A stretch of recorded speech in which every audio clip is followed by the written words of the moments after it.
Kampo ni ML Party List Representative Leila de Lima pananagutin ang mga nasa likod na kanyang pagkakakulong.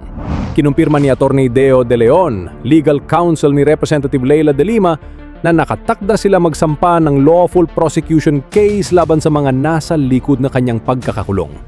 Ayon kay Atty. De Leon, balak ring sampahang ang kaso sa tamang panahon sa sunod ng muling pag-absuelto ni De Lima sa lahat ng kasong sinampa laban sa kanya sa ilalim ng Administrasyong Duterte.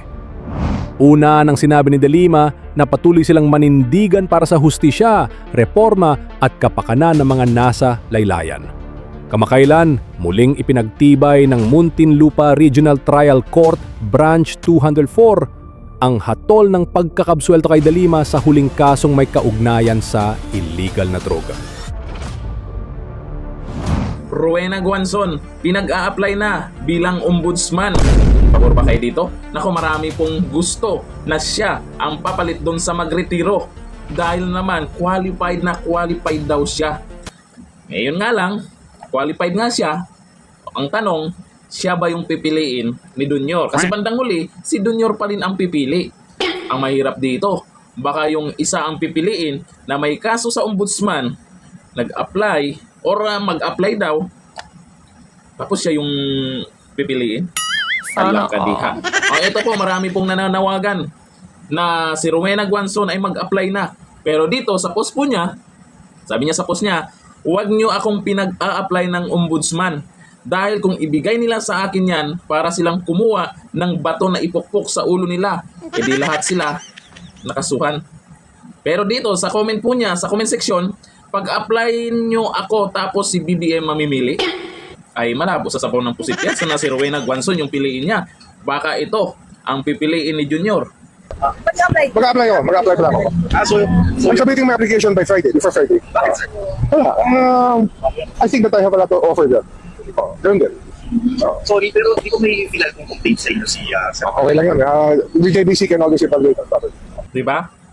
Gusto ng taong bayan na si Rowena Guanzon, kakamping man, o kahit mga Duterte supporters hindi naman lahat, pero maraming mga Duterte supporters na believe dito kay Rowena Guanzon dahil sa paninindigan niya mula noon bago mag-eleksyon hanggang ngayon. Kung ano yung pinanindigan niya, hindi nagbago ang kulay niya. Doon pa rin siya sa katotohanan, hindi nadadaan sa paganyan. Sabi po ni Jody Maria, you are more qualified than the applicant from Cavite. Uy, sino yung taga Cavite? Sino yon? Sabi ni Ay Samir, ma'am, apply ka po, more than qualified ka po. Marami po, kahit ako naman, qualified po talaga si Rowena Guanzon. Yun nga lang, yung pipili kasi. Sabi ni Piggy Bongkaras, ikaw na lang pag-asa, ma'am attorney. Sabi ni Bondelos, mas deserving po kayo sa posisyon na yan. Marami pong nag-agree, marami pong gusto, hindi po natin hawak ang desisyon po kung sino po yung pipiliin ni Junior. Ay malamang, alam na natin kung sino yung pipiliin dyan. Hindi po, malabo po si Rowena Guanzon. Alam nyo naman, yung mga banat ni Rowena Guanzon, yung sa pakok niya mula noon hanggang ngayon. Ano yung banat niya kay Romualdez? Ano yung banat niya kay Junior? Tapos siya yung pipiliin?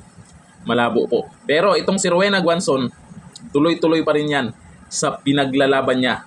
Tuloy-tuloy pa rin yan na ibulgar ang mga buhaya. Hanggang dito na lang. Thank you. Bye-bye.